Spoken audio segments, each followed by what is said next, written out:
Hello again, Andy with Handy Andy, Handyman.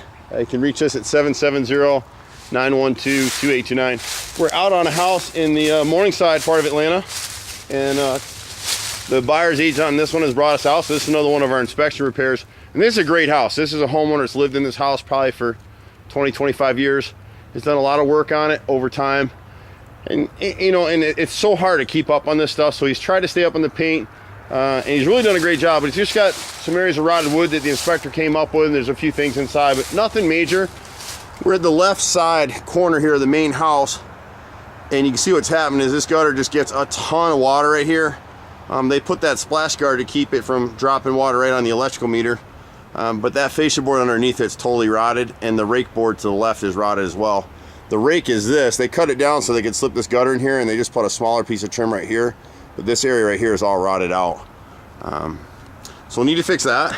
And then on the sunroom right here, this corner, this bottom plate, probably wasn't pressure treated wood back when this was done, and so you can put your finger right through here. And the last painters just put putty right here. So the left side of this frame and the bottom side right there is rotted out.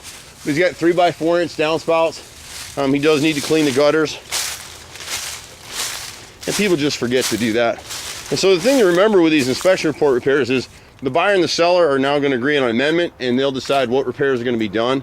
We're kind of tied to the inspection report itself, so there may be other things that pop up here and there, and we'll come back and talk to the buyers about that here. But overall, this is a homeowner that really kept care of his house. You can see the rake molding right here. It rotted, and they just put some metal screening right there. And you can see that the gutter is clogged. That's why the debris field is coming down the front of the gutters. And you've probably got a little bit of rot right here as well.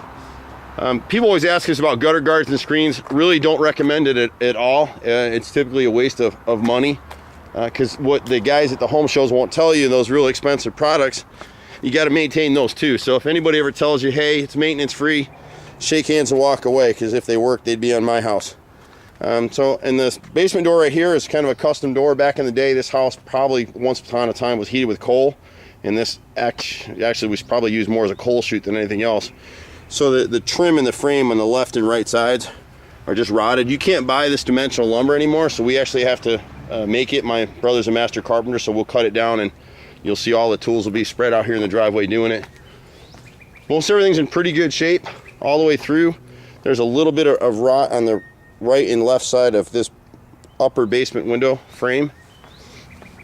We're not gonna be able to get into it right now, but this garage is great to have, and they built it back in the day, you know, just to have some extra storage and park a car back in here. But you got a lot of trees around it, so it's bucked. Some of the concrete blocks are just cracked. They just need to be sealed. It's built in the bank back here, so it's going to get a little bit of weepage of water with super heavy rains. Normal stuff, it's not really going to do much with you. And you can see we got just a little bit of rot on this door frame, and this one over here. They're not huge. What happens a lot of times with these garage doors particularly is when they trim these things out, they don't back prime the bottom edges of the wood, so it wicks water up at the edges, and that's what's happened here.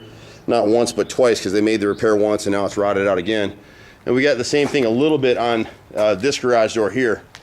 Not a lot, but just a little bit here, and a little bit in the corner over here, in this spot right here. So overall, the rest of the stuff is inside the house.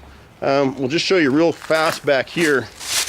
But you know, most of the wall, like this plane here, is in great shape on the left side of the garage.